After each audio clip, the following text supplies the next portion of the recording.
ప్రార్థన చేయుచుండెను. యేసుప్రభు వారికి ఆయన పెద్దల కలలేసి అరణ్యానికి వెళ్ళి ప్రార్థన చేస్తున్నాడు. ప్రార్థన దేవుడితో నీకు సహవాసం తెలియజేస్తుంది. వాక్యము దేవుని యొక్క సంగతులు నీకు తెలుస్తాయి. నువ్వు వాక్యం చదువుతున్నప్పుడు, వాక్యాన్ని పారాయణం చేస్తున్నప్పుడు దేవుడు నీకేమి తెలియజేశాడో వాటిని బైబిల్లో రాయబడి ఉన్నది. అవి నీకు అర్థమవుతాయి. ఏమి చేయాలో ఏమి చేయకూడదో బైబిల్ చదివినప్పుడు అర్థమవుతుంది. రెండవది, దేవుని నీకు సత్సంబంధం కలిగి ఉండాలంటే నువ్వు దేవునితో ఎల్లప్పుడూ ప్రార్థన, వ్యక్తిగతంగా ప్రార్థన చేయాలి, కుటుంబంతో కలిసి ప్రార్థన. పిల్లారా, పప్పన్నాలు కాదు, లేకపోతే భోజనాలకు రావటం కాదు, ఇంటికి ఒక మనిషి రావటానికి.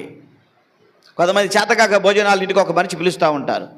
ప్రార్థన దేవుని యొక్క సన్నిధిలో నీ కుటుంబం ఆశీర్వదించబడాలంటే ఇంటికి ఒక మనిషి కాదండి చేయాల్సింది ప్రార్థన.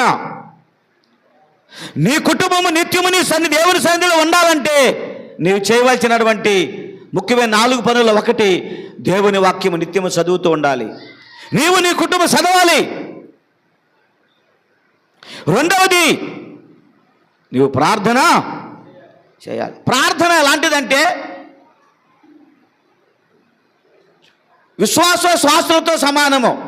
అనగా గాలి పీల్చుట, గాలి వదులుతో సమానము. గాలి పీల్చకుండా ఎవడు కూడా, ఒకవేళ గాలి పీల్చకుండా ఉన్నాడంటే అది చచ్చిన శవముతోటి, చచ్చినవాడు మాత్రమే గాలి పీల్చలేడు, వదలలేడు. బ్రతుకున్న ప్రతి ఒక్కరు కూడా గాలి పీల్చాల్సిందే, వదలాల్సిందే. కాబట్టి నీ కుటుంబం దేవుని సన్నిధిలో ఆస్వాదించబడాలంటే నీవు చేయవలసినటువంటి రెండో పని పిల్లారా ప్రార్థన.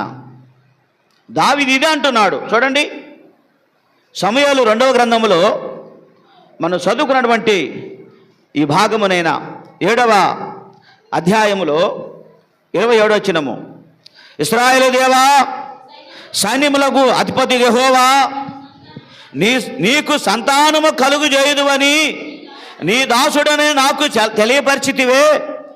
కాబట్టి నేను ఇలాగ నీకు ప్రార్థన చేస్తున్నాను. యెహోవా నా ప్రభువా, మేలు దయచేయుదువని నీవు నీ దాసుడు నాకు చలివి చూస్తున్నావే. నీవు దేవుడు కనుక నీ మాట, దేవుడు ఒక మాట చెబితే అది జరుగుతుంది. దేవుడు దావీదుతో ఈ మాట చెబుతున్నాడు. దావీదుకి సంతానాన్ని ఇచ్చి ఆ సంతానము నిత్యము తన సన్నిధిలో ఉంచుతున్నానే దేవుడు మాట ఇచ్చాడు. అంటున్నాడు అందే 29వ వచనములో, నీ దాసుడనైనా నా కుటుంబము నిత్యం